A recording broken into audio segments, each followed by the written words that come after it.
Welcome back ناظرین، اس segment میں ذرا بات کرتے ہیں پاکستان تحریک انصاف کی احتجاجی تحریک. پرسوں بھی ایک جلسہ ہے اور اس کے بعد خبریں یہ ہیں کہ جناب اس کے بعد اسٹریک ہوگی ایک ہر سٹی کے اندر، ڈفرینٹ پروونسز کے اندر پاکستان تحریک انصاف احتجاج کرنے جا رہی ہے. اس کے اوپر بانی پی ٹی آئی کے انسٹرکشنز کیا ہیں؟ آبویسلی ہونا تو وہ ہے جو انہوں نے کہنا ہے. اس کے اوپر ذرا بات کرتے ہیں. خالد یوسف چودھری صاحب سینئر ایڈوکیٹ ہیں، ہمارے ساتھ موجود ہیں.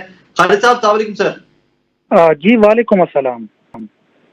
سر، جلسے جلوس ایک بار پھر سے احتجاج، بانی پی ٹی آئی کی ایگزیکٹ انسٹرکشنز پارٹی کو ہے کیا؟ کیونکہ آپ کی تو روٹین میں ملاقات ہوتی رہتی ہے بانی پی ٹی آئی سے، تو انسٹرکشنز ہیں کیا عمران خان صاحب کی؟ دیکھیں جی، میں تو اس کے حوالے سے چند جو پالیسی اہم جو نکات ہیں. ایک تو سپریم کورٹ ہو یا ہمارے جتنے بھی انصاف دینے والے ادارے ہوں، وہ ان کو اس وقت ٹیک اوور کر لیا گیا ہے اور ان کو اس حد تک اپاج اور معذور کر دیا گیا کہ وہ کوئی بھی عوام کا بنیادی حق نہیں فراہم کر سکتے. تو لامحالہ طور پہ اب اسٹریٹ موومنٹ ہی اور احتجاج ہی اور سڑکوں پہ آنا ہی واحد حل ہے. قانونی جنگ ایک طویل عرصے سے لڑتے آ رہے ہیں، لیکن جتنی بھی قانونی جنگ لڑی جاتی ہے اور اس وقت جو قانونی جنگ کے نتیجے میں ریلیف دینے والے، سہارا دینے والے ادارے، ان کو بھی ٹیک اوور کر لیا گیا ہے.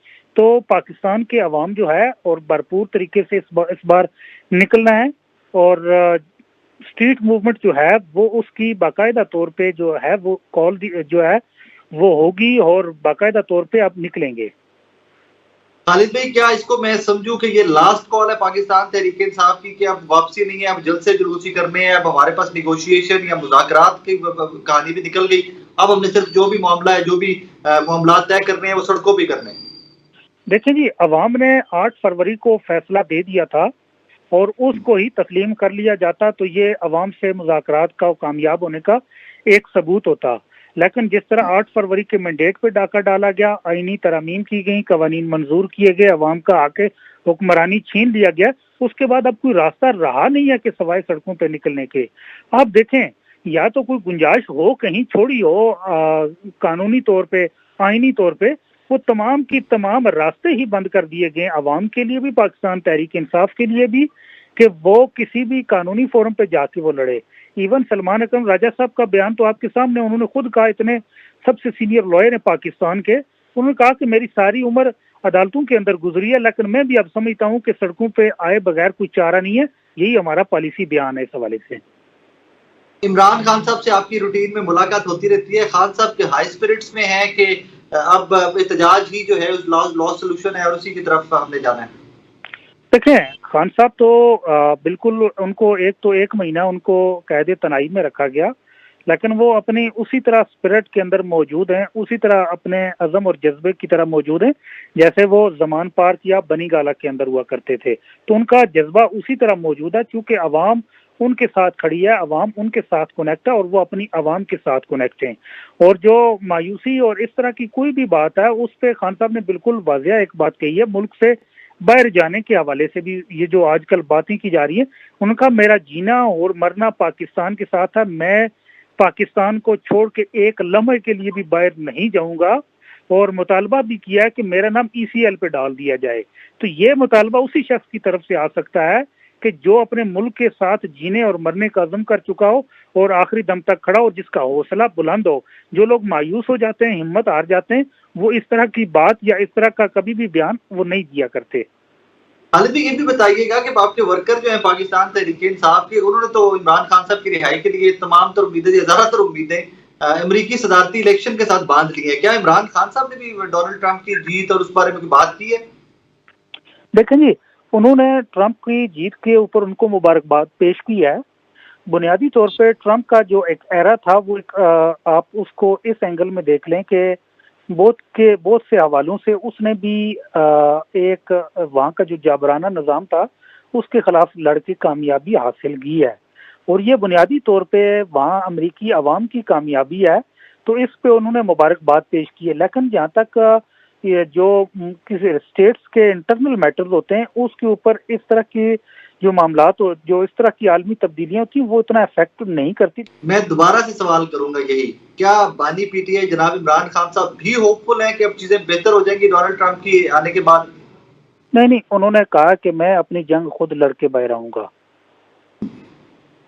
یہ ان کا باقاعدہ طور پہ ہے کہ وہ اپنی جو اس وقت جنگ ہے وہ لڑ رہے ہیں, قانونی جنگ بھی لڑ رہے ہیں, سیاسی جنگ بھی لڑ رہے ہیں, اور یہ اندرون ملک ان کی لڑائی چل رہی ہے, اور وہ یہی لڑائی جیت کر آئیں گے. اللہ کی ذات سے امید ہے اور اپنی عوام سے امید ہے. باقی جہاں تک عالمی تبدیلیوں کا تعلق ہے تو میرے خیال سے ہمارے ساتھ اللہ پاک کی ذات بھی ہے اور عوام بھی ساتھ ہے, تو یہ ویسے میرے خیال سے ریلیٹ کر دیا جاتا ہے جو کہ درست نہیں ہے. خالد بھائی لاسٹ کوشچن تو مجھے یہ بتائیے گا کہ بانی پی ٹی آئی کے اوپر آج جب آپ میں بات کر رہے ہیں کتنے کیسز ہیں, سٹیٹس کیا کیا ہے, اور کتنا ایک لیگل پروسیس بیٹل میں بینگ اے لائر آپ کو کیا لگتا ہے کہ کتنا ٹائم ہے عمران خان صاحب کے باہر آنے میں؟ دیکھیں جی, اگر دو چیزیں یہاں, ایک تو آپ یہ پوچھ رہے ہیں کہ کیسز کتنے ہیں, دوسرا وہ کب تک باہر آ سکتے ہیں. پہلی بات جو ہے کہ ان کے اوپر جتنے مقدمات ہیں وہ ان کی تعداد تو اس وقت کوئی قریباً 100 سے اوپر ہے. ان میں بہت سارے مقدمات میں وہ بری بھی ہو چکے ہیں, اور آئے روز آپ دیکھتے ہیں کہ اسلام آباد کی سیشن کورٹ سے آپ سن رہے ہوتے ہیں کہ فلاں مقدمے سے بری ہو چکے ہیں. تو جتنے مقدمات قائم کیے گئے تھے, اب جب جہاں جہاں میرٹ پہ ٹیک اپ ہوتے ہیں وہاں سے ان کو بری کر دیا جاتا ہے. اب سائفر کیس تھا, سزا دی گئی, ہائی کورٹ میں میرٹ پہ ٹیک اپ ہوا, بری کر دیا گیا. اسی طرح نکاح کیس تھا, سزا دی گئی, میرٹ پہ ٹیک اپ ہوا, بری کر دیا گیا. باقی توشہ خانہ کیس کے اندر سزا سنائی گئی تو اس پہ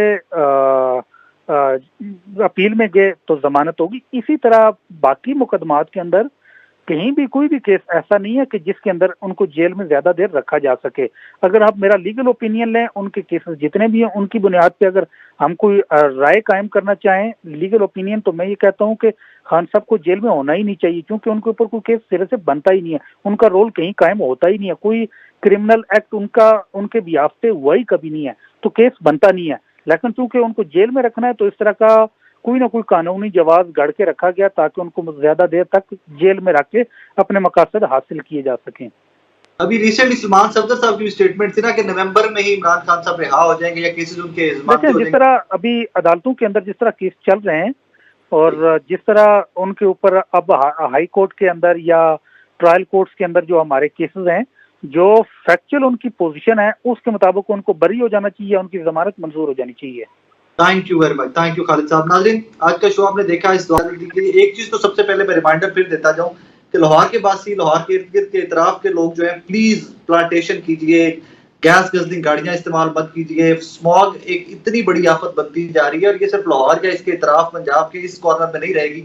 اگر یہ معاملات ہم اس کو کنٹرول نہیں کریں گے, حکومت کرے نہ کرے, کم از کم آپ اور میں تو کنٹرول کر سکتے ہیں, تو اس کے اوپر سارے ایفرٹ پٹ اپ کیجیے. یہ آپ کے بچوں کے فیوچر اور آپ کے موجودہ جو حالات و واقعات ہیں اس میں سیویرٹی آتی جا رہی ہے کہ گیس چیمبر بنا ہوا ہے باقاعدہ لاہور ایک. تو خدارا سب سے پہلے تو اس کو بھی ذہن میں رکھیے گا اور اس کے اوپر سوچیے گا کہ کیا کیا ویز ہیں کہ ہم کس طرح اسموگ کو کم کر سکتے ہیں, اور تمام ایکٹ کو فالو کیجیے گا. سیکنڈلی, رہی بات پاکستان تحریک انصاف کی سیاست کی, تو کچھ اطلاعات اور کچھ تجزیہ دونوں کو مکس کر دیکھیں تو نومبر جو ہے یہ بڑا امپورٹنٹ ایک مہینہ ہونے جا رہا ہے پاکستان تحریک انصاف کی سیاست کے لیے.